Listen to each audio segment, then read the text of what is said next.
What if the strength of a society isn't found in its institutions, but in the silent resolve of its individuals?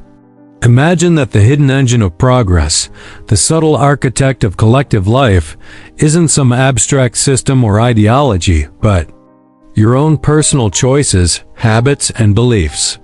William James, the father of American psychology and a pioneering philosopher, proposed a radically personal view of social formation. To him, society was not a machine into which individuals were merely cogs. Rather, it was a living, breathing field shaped by the inner struggles, moral efforts, and consciousness of each person. Every thought you have, every act of will, every belief you dare to hold, these are not insignificant. They are the foundation stones of culture, law, and the future. This video draws entirely from James's works, The Principles of Psychology. Talks to teachers, the will to believe, and especially the moral equivalent of war. We explore his fierce defense of the individual's spiritual and ethical agency, and how our inner life contributes tangibly to the world we share. You'll see how James transforms psychology into a civic philosophy, how he dares to locate the soul of civilization in the trembling conscience of a single human being. You'll discover that society is not out there. It is you. Watch until the end to experience the full arc of James's vision, a vision where you matter more than you've ever imagined. Subscribe, reflect, and join us in reclaiming the profound role of the individual in shaping the moral weather of the world. A man sits in silence, perhaps unnoticed by the world, yet in that quietude he makes a decision. He decides to forgive a friend, or to stay loyal to a cause, or simply to rise the next morning with renewed purpose. According to William James, that man is not merely a passive participant in the vast machinery of society, he is its true maker. For James, the act of choosing, of willing, even in solitude, creates moral reality. It is this continuous stream of inner decisions that gives society its shape, tone, and future. He wrote of the moral equivalent of war, not as a slogan but as a vision. A society composed of moral athletes, each struggling not against an external enemy, but against internal apathy, cowardice, and despair. In this view, civilization is not imposed from above. It is carved from within. The hero of Jamesian society is not the ruler, the banker, or the legislator. It is the common person who confronts the eternal battle between inertia and initiative, and dares to act with meaning. Consider how James understood the will not as a simple choice between options, but as a psychic tension, a dramatic suspension of doubt, followed by a leap into belief. It is in this effort of attention, this pushing of one idea over another, that the true act of selfhood emerges. And it is precisely this selfhood, earnest, trembling, sometimes confused, that radiates outward into culture. The integrity of a society depends on such moments of inner resolve. No reform, no progress, no justice can occur without individuals who first will it to be so in the silence of their own hearts. James was suspicious of any philosophy that began with systems or grand narratives. He believed in the pluralistic universe, one formed by fragments, by many centers of consciousness, each contributing its own weight of meaning. Society, for him, was never to be abstracted from lived experience. It was a psychological and moral field, a fabric woven by each individual's attention, interest, and moral effort. He asked us not to imagine people as recipients of civilization, but as its creators. Every citizen is an artist of the social order, painting in strokes of care, effort, and belief. The psychological insights James offers are not idle observations, they are calls to responsibility. He reveals how the stream of consciousness, with its fleeting sensations and surging impulses, can be harnessed. Through the power of habit, we can turn fleeting decisions into enduring character. The great thing, James wrote, in all education is to make our nervous system our ally instead of our enemy. Thus, personal transformation becomes social transformation. A person who trains the will, who cultivates good habits, who directs attention toward ideals, becomes not just a better self, but a better citizen. Each cultivated will is a pillar in the temple of democratic life. This is not a romantic vision, it is strenuous. James knew the cost of belief, the weight of responsibility. He did not ask us to be perfect, but to be engaged. His vision of the moral life was one of continuous struggle, of risking failure in the pursuit of what matters. In The Will to Believe, he defended the right to choose belief even without complete evidence, because the act of believing itself creates the possibility of truth. In this way, society is born of our risk. We believe in justice before it fully exists. We act on love before it is returned. We build solidarity in the face of loneliness. Each of these acts is a moral wager that helps shape the world. In the classroom, in the voting booth, in family life, in moments of private shame or courage, these are the battlegrounds of Jamesian society. To educate a child to be attentive, to vote with integrity, to speak a difficult truth to a friend, to forgive a trespass, these are civic acts. And they begin in the psychological soil of the self. It is there that society roots itself. And it is there that each of us must labor, quietly and without applause, in the building of a more human world. So if you find yourself wondering what difference your life makes in the scheme of things, hear James whisper, all the difference. Every moment of choice, every effort of will, every conscious affirmation of value, these are your gifts to the world. They are invisible bricks in the cathedral of the common good, like the humble mason shaping stones for a future he may never see. Your work is real. You are not merely in society. You are society. If you've made it this far, there's a reason. Let this be our quiet pact, to continue forward, to shape ourselves as we shape the world. Subscribe, stay close, and let's keep building one decision at a time. The individual stands before society like a solitary figure before a vast and shifting sea. But for William James, the individual is not drowned in that immensity. Rather, he reshapes its currents through each inner choice. There is no contradiction between solitude and society in James's vision, only continuity. He saw each person as a psychological center, generating the vibrations that ripple outward into the world. The pulse of culture, the temperature of morality, the rhythm of progress, all arise from these individual beats of consciousness. It begins with sensation, the raw data of life. James reminded us in the Principles of Psychology that perception is never passive. What we see, what we hear, what we care about is filtered by our attention. And attention is an act of will. In turning toward one object and away from another, we begin the process of creating values. A child who notices pain and chooses compassion becomes the seed of empathy in their community. A worker who focuses not just on profit, but on fairness, begins to transform the ethos of an entire profession. James wrote, "My experience is what I agree to attend to." Society, then, is born not in bureaucratic decrees, but in these minute, often unnoticed acts of selective attention. Yet it is not enough to attend, we must act. And action for James is the test of belief. This is the heart of pragmatism. Truth is not what aligns with abstract systems, but what works in lived experience. If a belief leads to action that sustains life, that relieves suffering, that expands the horizon of hope, then it is true in the only way that matters.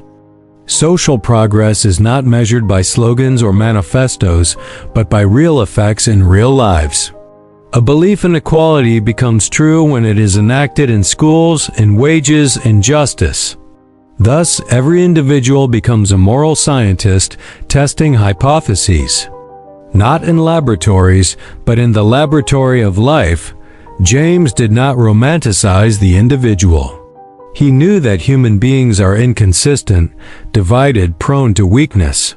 But he also knew that within each of us is what he called the better self, a part that longs for higher purpose, that seeks connection, that desires to contribute. This better self is not given. It is cultivated through habit, nurtured through experience, awakened by crisis. It is in conversation with this self that we form our ideals. These ideals are not fantasies, they are blueprints for action.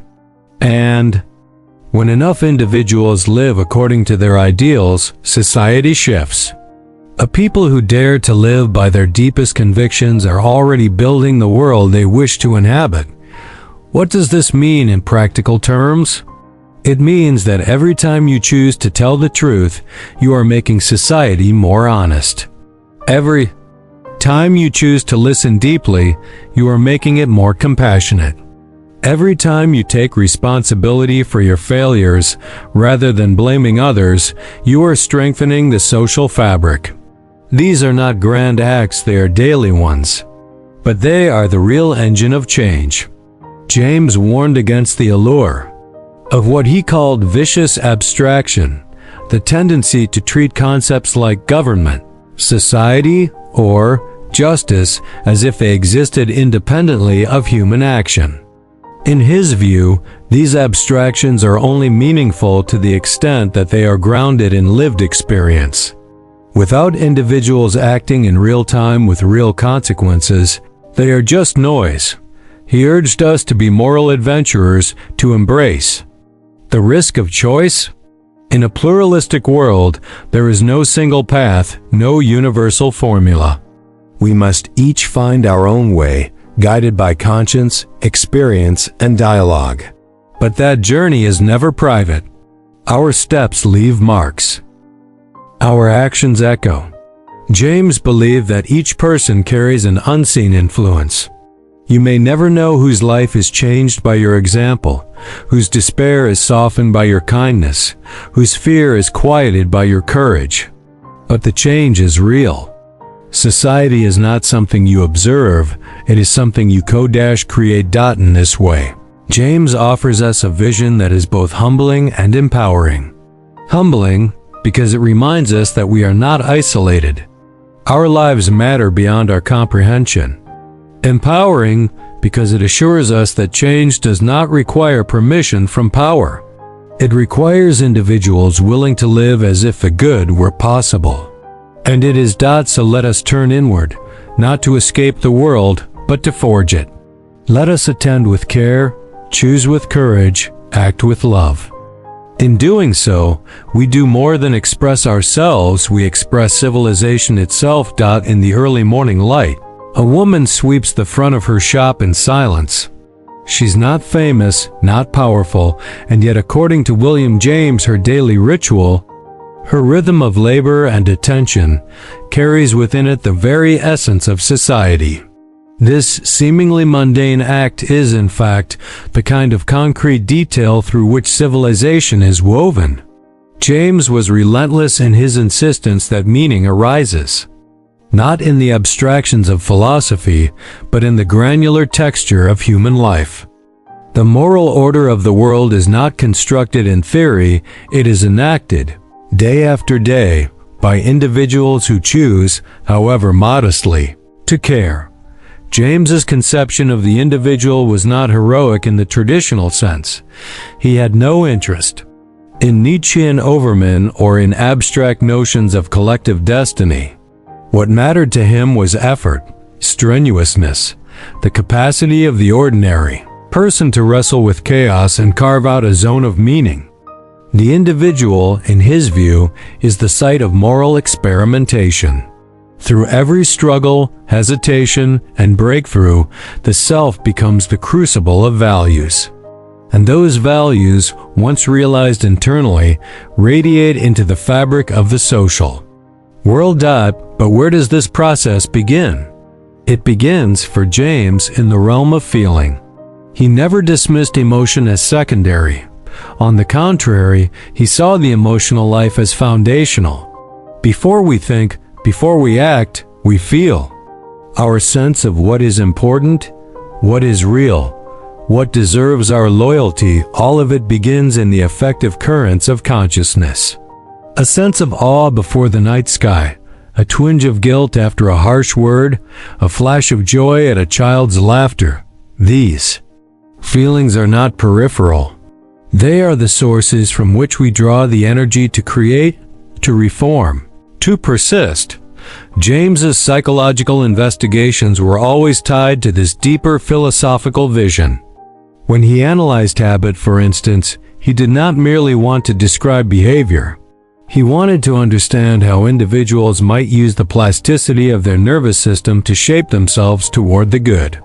The great thing, he wrote, is to be able at any moment to sacrifice what we are for what we could become. This is not a slogan, it is a call to interior action. A society filled with individuals committed to this process of self-overcoming is a society capable of transformation. In talks to teachers on psychology, James spoke of the educational use of the will. He did not mean discipline in the punitive sense. He meant the cultivation of inner resolve, the training of attention, the intentional reinforcement of desirable tendencies. If a student can learn to persist through boredom, to return their focus to the lesson, to redirect their energy toward constructive goals, then that student is not only learning a subject. They are learning how to be a citizen. They are developing the psychological tools that make democratic life possible. James was deeply concerned with the future of democracy, not as a political arrangement, but as a moral way of life. He feared that without inward cultivation, democracy would collapse into noise and chaos. It is only when individuals are habituated to responsibility, to reflection, to dialogue, that freedom becomes sustainable. The individual is not an isolated atom, but a participant in a moral ecosystem. Their inner life matters not because it is private, but because it shapes the shared air we breathe. He was also acutely aware of the role suffering plays in this process. James did not believe in a painless utopia. He respected suffering not for its own sake, but for its revelatory power. Suffering, when met with courage, deepens the soul. It reveals to the individual what truly matters. It forces a confrontation with values. And in that confrontation, new capacities are born. Compassion, endurance, clarity. A society that honors these transformations is one that grows not by dominance, but by depth. The individual, in James's thought, is always unfinished, always becoming. This sense of becoming is what anchors his view of society. There is no final blueprint, no definitive structure to be imposed. There is only the continual emergence of new forms of life, shaped by the creative and ethical choices of individuals. Each person is a site of potential disruption and renewal. And this is why James placed such trust, not in institutions, but in people. To live according to this vision is demanding. It requires attentiveness to one's own experience, courage to act against the grain, and humility to recognize the partiality of one's truth. But it also offers a profound sense of meaning, for in the Jamesian view, you are never irrelevant. Every moment is an opportunity to participate in the unfolding of the world. Every action contributes to the moral climate. You are not merely subject to society, you are a sculptor of its soul. There is a stillness that precedes the moral act, of breath taken in silence before the leap. William James was fascinated by this moment, the quiet inner space where a human being stands poised between options, unsure, trembling, and yet destined to choose. He believed that within this hesitation lies the secret architecture of civilization. It is not in loud proclamations or dramatic revolutions that the moral world is formed, but in the minute drama of inner life. The decision to say yes, to withhold a cruel word, to rise and meet a duty rather than evade it. These are the atoms of ethical reality. James spoke of the moral holidays, that some philosophies offer ideologies that reassure us all will be well, regardless of our effort. He rejected them. He believed that life demands engagement, that the universe is not a settled affair, but an open field, one which requires from us the strenuous mood. This mood is not pessimism, but a kind of disciplined hope. It insists that values must be realized through effort, not merely imagined or believed. It recognizes that nothing is given, and that everything that matters must be earned by individuals who act. And yet, James also saw the sacredness of uncertainty. He knew that the individual often cannot be sure. That belief, as he famously defended in The Will to Believe, must sometimes precede proof. He called this the precursive faith of the moral agent, the trust that one's action will matter, even if the evidence is not yet in. Society, then, becomes a wager. A risk taken again and again by individuals who choose to believe in decency, in justice, in the possibility of good. This is why James gave such weight to what he called live options. A live option is a belief or action that speaks directly to our condition, that beckons us personally. When faced with such an option, we cannot escape responsibility. We must choose. And in choosing, we not only define ourselves, we help define the contours of the world. A decision not to intervene in injustice is a public act, no matter how private it feels. A choice to extend generosity creates a ripple through the social fabric. The individual's moral decisions, then, are never trivial. They are the foundation of what becomes permissible, what becomes thinkable, what becomes real. The question James forces upon us is radical in its simplicity. What do you, as an individual, owe to the moral future of your society? It is a question that cannot be answered by doctrine or deflected by cynicism. It demands personal reckoning. James believed that the individual must live as if their actions matter, because they do. And this faith is not naive, it is generative.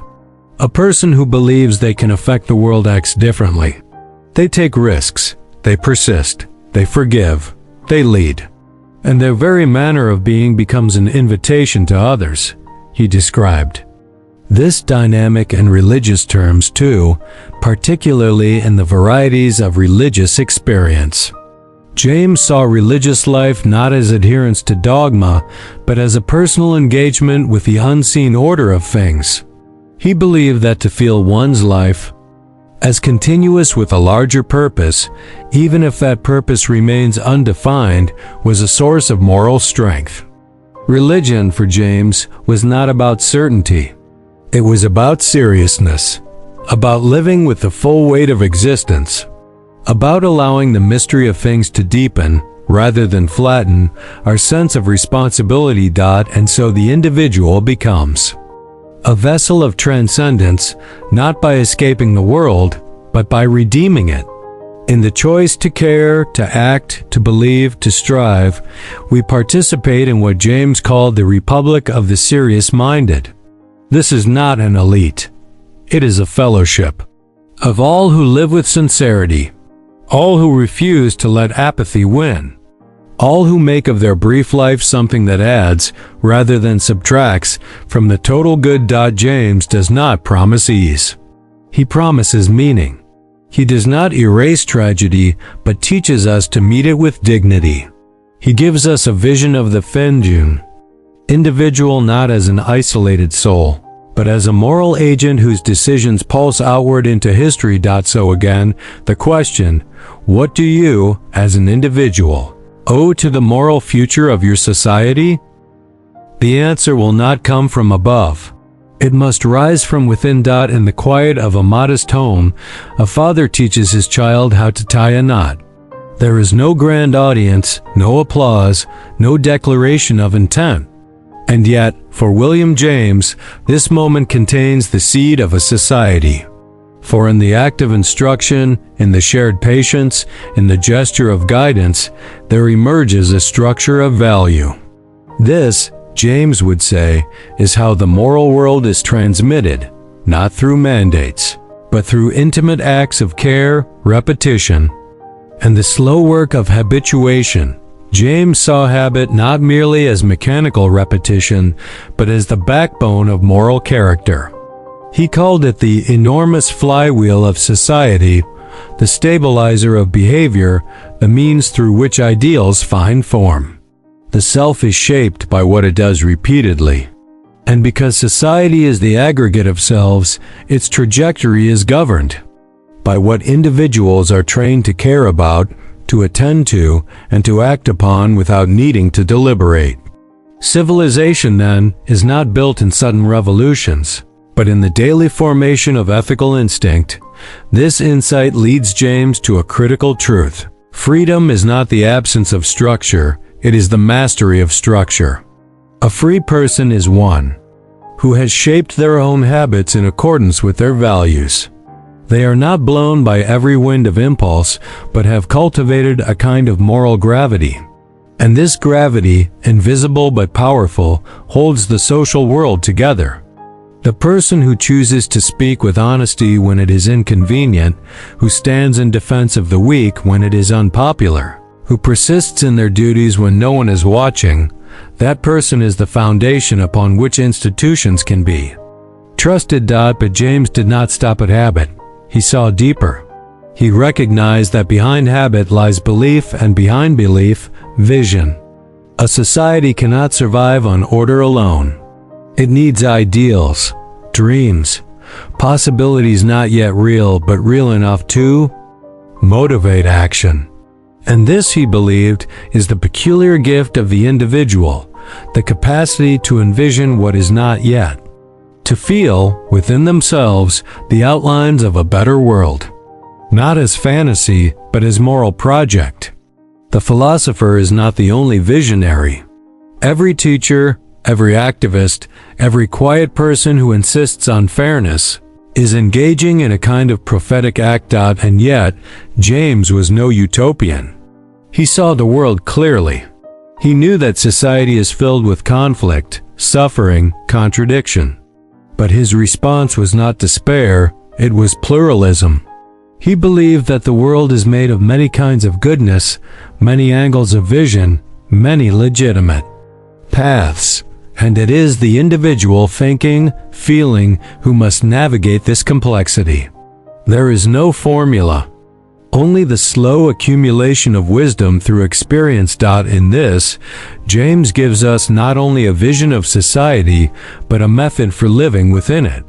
He urges us to become moral experimenters, to test ideas in the crucible of life, to hold our beliefs accountable to their effects. If a way of thinking isolates us, breeds contempt, or leads to cruelty, it must be questioned. If it encourages connection, fosters dignity, and opens new possibilities, it may be worth keeping. Truth is not static. It grows in the doing. This experimental ethic places enormous trust in the individual. But it is not naive trust. It is a trust forged through difficulty. James's own life was marked by depression, self-doubt, and struggle. He did not speak from abstraction, he spoke from battle. And this is perhaps what makes his voice so enduring. He knew the weight of decision, the agony of moral ambiguity, the temptation of retreat. And still he chose the path of effort, the path of belief, the path of hope. For him, every person is a center of force. Every person, no matter how obscure, has the capacity to contribute to the moral energy of the world. Not through spectacle, but through sincerity, through consistency, through the quiet heroism of showing up to one's duties with care. This is the Jamesian hero, not triumphant, but faithful. To live this way is to live as if your life is not just your own, but a medium through which something larger is speaking. It is to make of one's choices a kind of offering, not to some abstract deity, but to the world itself, to your neighbors, to your children, to the future. Because in the end, James reminds us, the world we inherit is the world we help build.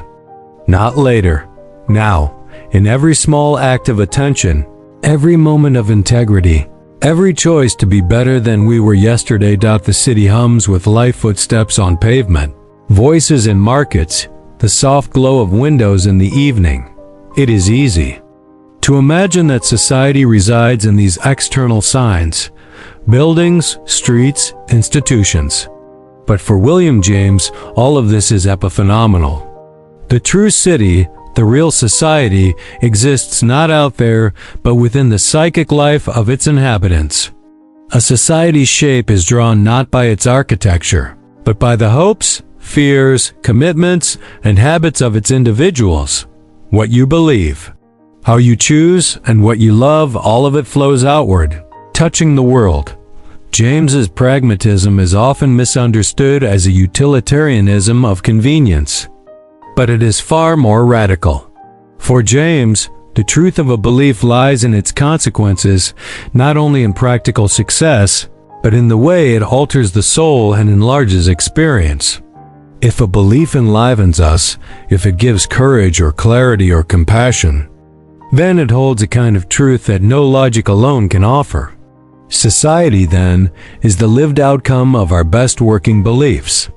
When individuals believe in justice, not as an abstraction but as a necessity, they begin to build just relations. When individuals believe in the dignity of others, they alter how power functions. These beliefs are not decorative, they are generative. Yet James was never content with belief alone.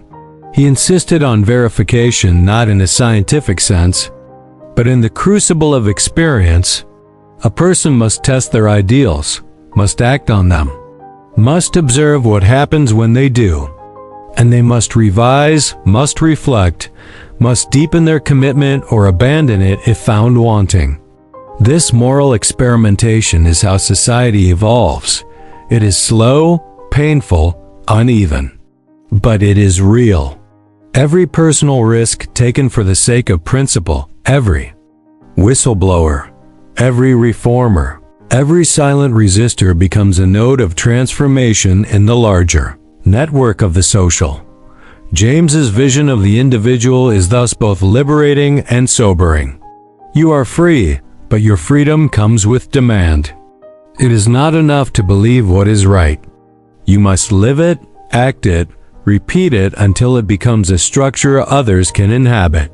He asked us to be tough-minded in this endeavor, to resist the allure of sentimentality. Society will not be redeemed by vague goodwill. It will be redeemed by choices that cost something, by individuals who confront difficulty without turning away, and this difficulty is not only external, it is internal. James wrote often about the divided self, the way our consciousness houses conflicting desires, incompatible ideals, moments of clarity followed by moments of cowardice. This inner conflict is not a flaw, it is the field of development. It is precisely by facing these tensions, by refusing to simplify or deny them, that the individual becomes capable of moral depth. A person who has wrestled with doubt and chosen conviction does not preach. They embody. It is in this sense that James redefines heroism, not as conquest, but as continuity. The hero is the one who keeps choosing well, who keeps returning to their better self, even when it is inconvenient, lonely, or unrewarded. The civic hero, in James's world, is not the orator or the general, it is the mother who sacrifices, the worker who refuses to lie, the neighbor who intervenes. These are the invisible architectures of society. These are the structures that last. James's psychological insights serve this moral vision. He shows us how attention, will, and emotion work, not to manipulate us, but to empower us. He teaches us that the mind is not a mirror, it is a maker. That consciousness is not passive, it is active. And that every act of attention is a vote. What we focus on, we strengthen. What we ignore, we weaken. This is not metaphor. It is the literal mechanism by which the moral world is shaped. So choose carefully, live attentively. Understand that every time you bring your full self to a moment, your honesty, your compassion, your resolve, you are building something. It may not be visible, it may not be immediate, but it is foundational. James invites us to stop waiting for the world to change. He dares us to live as if our life were the lever by which society moves. The man walks into the meeting room not with power, but with purpose. He is not the loudest. He is not the most polished, but he listens. He speaks when it matters. He names what others avoid. And in doing so, he changes the tone of the room. This, William James would say, is how societies shift not through decree, but through presence, through the way one individual holds themselves in the world. A person's moral bearing, their way of being, becomes a silent curriculum for those around them. The individual is not a passive member of society. They are a vector of its transformation. James wrote often of the moral energy of the world, a concept difficult to quantify but easy to sense. Some people bring energy into a space that encourages growth. Others drain it. What explains the difference? Not intellect, not status, but will. The capacity to direct attention toward what matters. To resist the gravitational pull of cynicism. To act with seriousness in a world addicted to irony. This moral energy is not infinite, but it is renewable. It is replenished each time someone chooses principle over comfort, clarity over convenience, humility over self-righteousness. He saw this most clearly in the experience of crisis. James did not fear crisis, he studied it. He saw how moments of disruption often break the surface of our habitual lives and reveal what we truly care about. In his lectures on religious experience, he showed how the sick soul, the one who has suffered, who has faced inner collapse, often returns to life with a new intensity, a new moral focus. These individuals, having passed through darkness, become centers of renewal. Their lives speak without speaking. They remind us that suffering, if faced with integrity, becomes a source of moral authority. This authority is not loud. It is not institutional. It is existential. It arises from the lived fact that one has seen the worst and still chosen to build. That one has encountered the void and responded with creation. These are the builders of society, not in the literal sense of constructing laws or buildings, but in creating the atmosphere in which decency becomes easier, in which dignity becomes expected. Every society needs such individuals. Without them, all structure collapses into formality. With them, even broken systems can heal. James's psychology helps us understand how this works. He observed that consciousness is not a single thread, but a stream always moving, always capable of change. This means that no one is fixed. Redemption is always possible. A person who once avoided responsibility can, through effort and reflection, become someone others trust. A community can shift from fear to courage if enough individuals begin to act from conviction rather than calculation.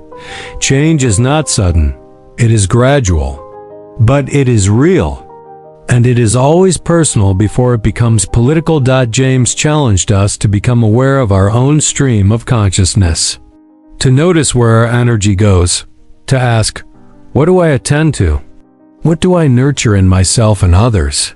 He believed that attention is moral, that every time we ignore suffering, we reinforce its legitimacy. And every time we face it, even silently, we begin to create the conditions for its remedy. This is why he spoke of the need to educate not just the mind, but the heart, to form not just thinkers, but moral agents. He also believed in the power of pluralism, that no single perspective, no single individual can see the whole. This is not a limitation, it is a gift. It means that society needs diversity, not just of culture, but of temperament, of values, of styles of living. The individual contributes by being uniquely themselves, not in the sense of indulgence, but in the sense of fidelity. By living one's truth deeply, one enriches the common field. There is no such thing as a neutral life. We all emit signals. We all affect the moral climate. In this view, every conversation is an opportunity, every interaction a test. Will we withdraw, or will we step forward? Will we echo the noise, or will we create clarity? James would not tell you what to do, but he would remind you that doing nothing is also a choice.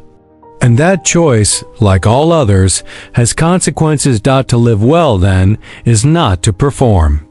It is to orient, to return again and again to the North Star of what matters, to shape oneself into a vessel that can hold complexity without collapse, to become, in one's own limited way, a sustaining force in the moral ecology of the world. Night deepens, and the city quiets. A nurse finishes her shift and walks home beneath dim streetlights. Her day was filled with wounds and weariness, but she walks with something more than fatigue. She walks with dignity. William James would see her not as a background character in society's drama, but as its protagonist. For in her decisions, her restraint, her care, we see what society truly rests upon: the moral efforts of individuals who, without fanfare, hold the world together. James's entire philosophy pivots on this recognition that it is the personal struggle to be good, to be attentive, to endure and act with conscience that generates the ethical substance of community. No abstract system can substitute for this. No law can guarantee it. It must be lived, one person at a time. This is why James gave such weight to the idea of moral strenuousness. He was not interested in comfort. He feared that a society built only on ease would decay from within. What he admired were those who faced difficulty not with despair, but with engagement. To live morally, for James, is to accept that the world is incomplete and to offer oneself as part of its completion. This is not perfectionism. It is participation.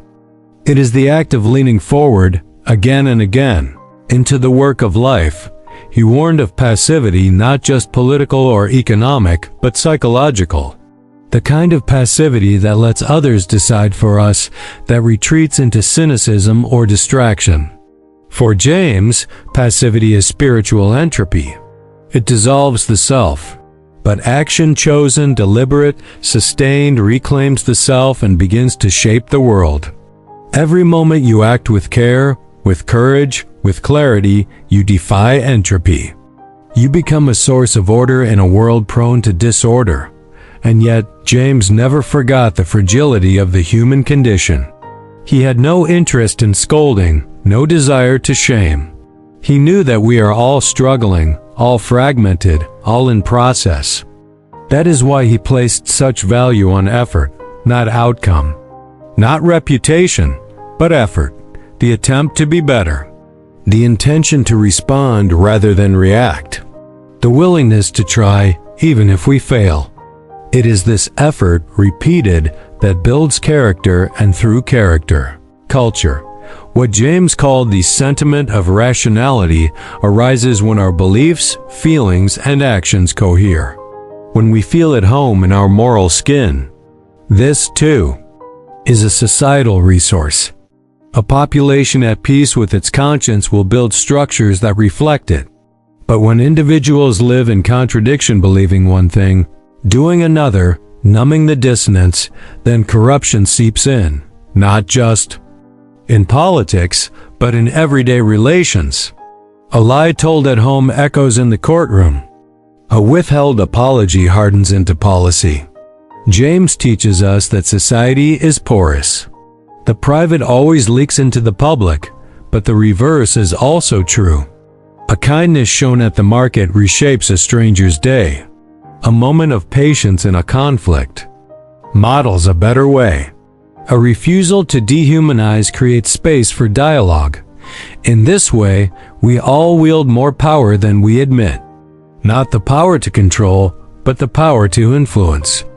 The power to suggest, through our being, what kind of world is possible. James would ask us not to underestimate this.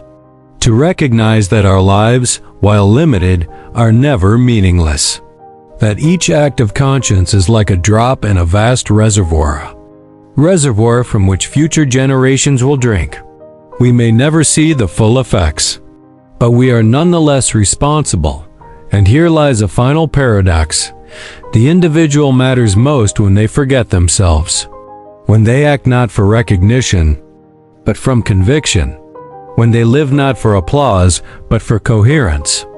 The nurse, the teacher, the clerk, the friend, each of these, when animated by care and seriousness, becomes a moral pillar. Unseen by history perhaps, but indispensable to history's meaning. James offers no shortcuts, no guarantees. But he offers something greater, a path, a way of living that honors both the weight and the wonder of our freedom. A way of being that makes society not just more efficient, but more human. A boy watches his grandfather fix a broken chair. The old man moves slowly, deliberately. No shortcuts, no complaints. Just attention, effort, presence. William James would call this a moral act, not because of the object being repaired, but because of what it represents. The act of care in an uncaring world. The willingness to restore what is broken, rather than discard it. In that gesture, society is reborn. James never gave us a blueprint for utopia. He gave us something more practical and more demanding, a call to moral vigilance. A reminder that society is not something we inherit like property, it is something we create again and again in our most ordinary actions. Every social structure, every policy, every cultural norm is downstream from the psychological soil of the individual. If that soil is barren, drained by apathy, denial, or moral laziness, nothing lasting can grow. But if it is fertile, enriched by honesty, courage, and belief, then the harvest is endless. In the moral equivalent of war, James proposed a civilian ethic to replace the discipline and sacrifice once reserved for battle. Not through conscription, but through moral awakening. He envisioned a nation where people committed themselves to social service with the same seriousness soldiers commit to war. This wasn't idealism, it was realism reimagined. A society survives not by suppressing the individual, but by awakening their full moral force. He called on each of us to be strenuous souls willing to face discomfort, to resist self-indulgence, to live as if our choices truly mattered, because they do. Every time you confront your own laziness, every time you extend empathy rather than judgment, every time you act instead of retreating, you send a signal. You help rewire the emotional logic of your environment. Others see it, others feel it. Then slowly, imperceptibly, a culture begins to shift. This is James's legacy. Not a theory, but an ethic. Not a demand, but an invitation. You are not here to pass through life untouched. You are here to shape it, to respond to its pain with depth, to meet its complexity with seriousness, to live not as a spectator, but as a co-creator. And so we end where we began, not with society, but with you. What kind of world begins to emerge when you take your inner life seriously? What might change if you lived as though your everyday moral decisions were the architecture of civilization itself? If this journey through William James stirred something in you, consider liking this video, subscribing to the channel, and perhaps most important of all, sharing it with 3 friends who still believe the individual matters.